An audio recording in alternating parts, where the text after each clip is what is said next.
And serving you on TV, online, and on the go. This is Valley News Live at 5. North Dakota has the most affordable child care in the country, according to a new study.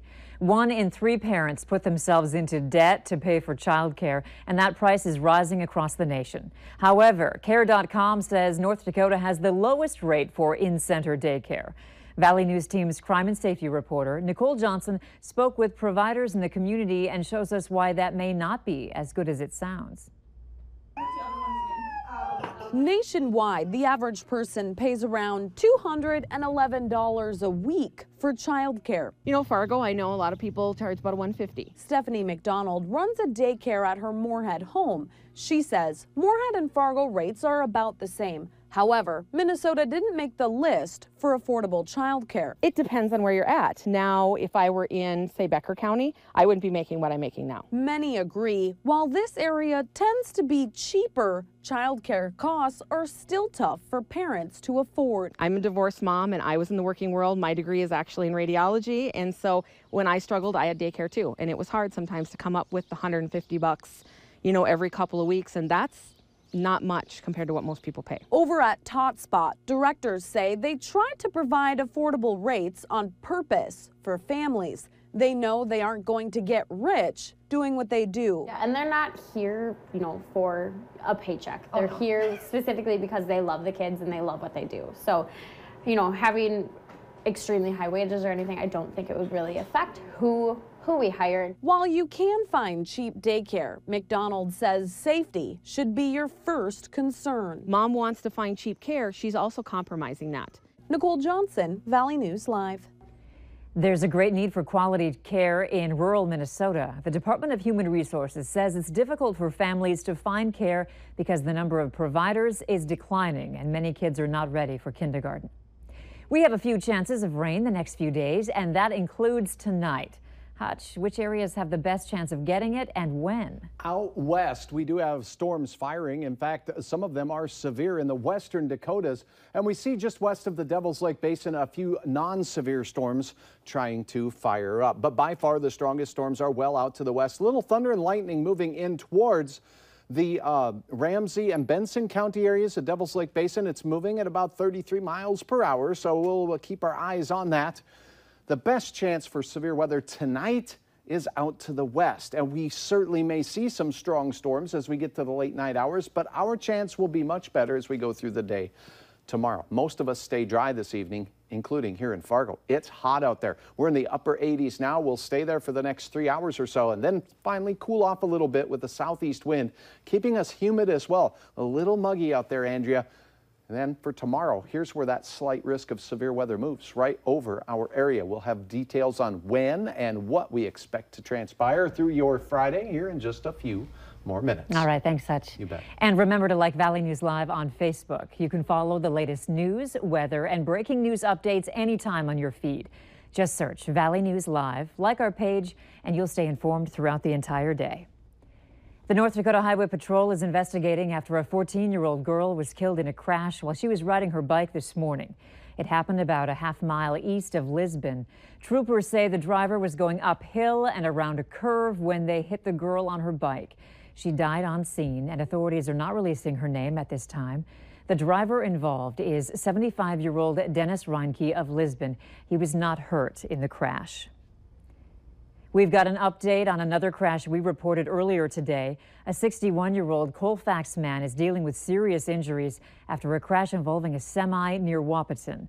The Highway Patrol is also investigating this crash, but troopers say the man from Colfax hit the semi's trailer when it crossed in front of him on Highway 13. He's been taken to a Fargo hospital for treatment. Authorities are not releasing his name at this time. The driver of the semi, 20-year-old Gregory Burcham of Wahpeton, was not hurt. Investigators believe heavy fog in the area was likely a factor. We're also getting new information about a deadly crash in Stutsman County. Authorities have now released the name of the teenager who was killed in a stolen vehicle rollover crash near Jamestown. Officials with the North Dakota Highway Patrol say that 17-year-old Daniel Short of Belcourt was ejected during the crash and died on scene. The driver of the vehicle, Wilmer Nadeau of Fargo, was arrested on a DUI charge after being treated for his injuries in Jamestown. The investigations into the crash and the stolen vehicle case are still ongoing. A man from Zap, North Dakota has been arrested after police received reports of a suspicious person Wednesday night in Jamestown. The police department there says calls came in around 8:30 in the evening of a suspicious person at Exxon in the south part of Jamestown. Officers were given a description of the man and the vehicle. They found that vehicle and discovered it had been stolen in Ramsey County earlier that day. Officers arrested 53-year-old Brian Wills for driving under the influence of drugs and unauthorized use of a motor vehicle.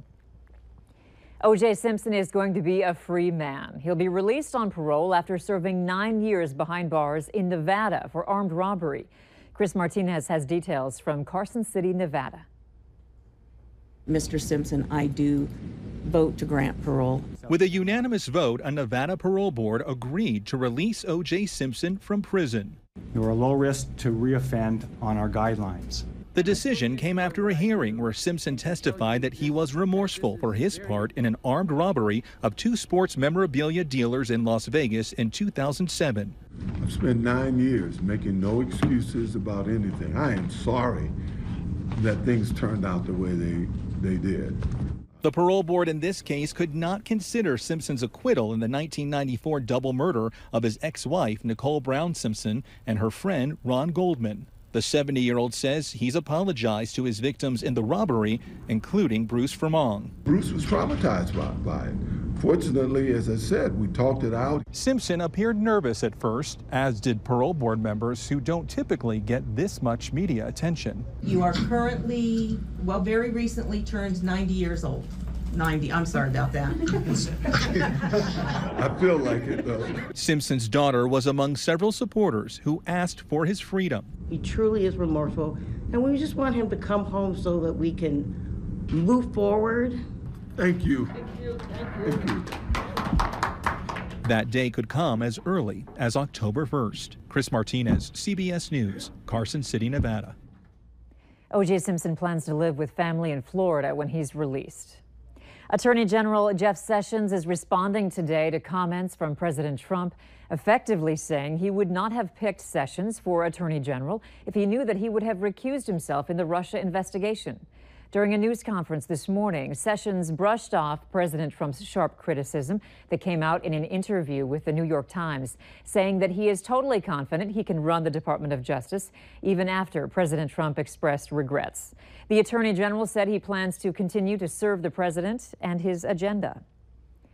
A man living in North Dakota has been arrested, accused of being part of a drug gang selling heroin, cocaine, and marijuana. 23-year-old Christian Rivera, also known as Albino, was arrested at a construction site in Bismarck. He pleaded not guilty in court Wednesday. 25 other accused members of the drug trafficking gang were arrested in Puerto Rico. Prosecutors accused them of selling drugs in several housing projects there. And I'm wondering, are kids falling through the cracks here in Grand Forks County? Tonight at 6, a whistleblower investigation that looks at whether abused children in Grand Forks County are getting the resources they need. Our investigation takes a deep look inside the Child Protective Services Department.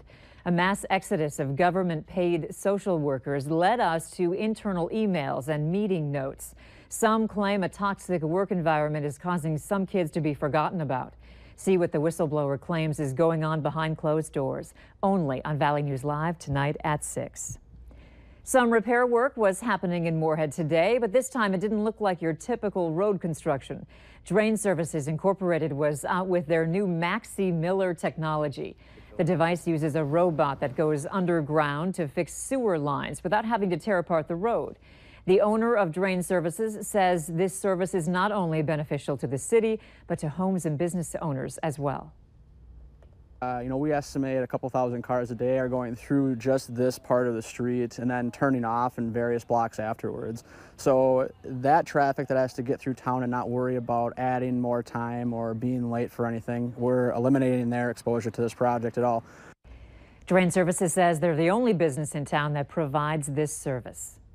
You can help students start the year off right by donating school supplies for kids in low-income families. The 19th United Way School Supply Drive is once again underway in the community. Everything from notebooks to backpacks and glue are needed for kids in grades K through 12. United Way says involving your kids in buying supplies for other students can teach them an important lesson about giving back. And it's so tangible because they see themselves needing those same supplies, and being able to do that and go shopping and have that excitement really does bring the children in, and so that they can see how important giving back truly is. For more on a list of supplies that you could donate, go to valleynewslive.com and click on our Hot button.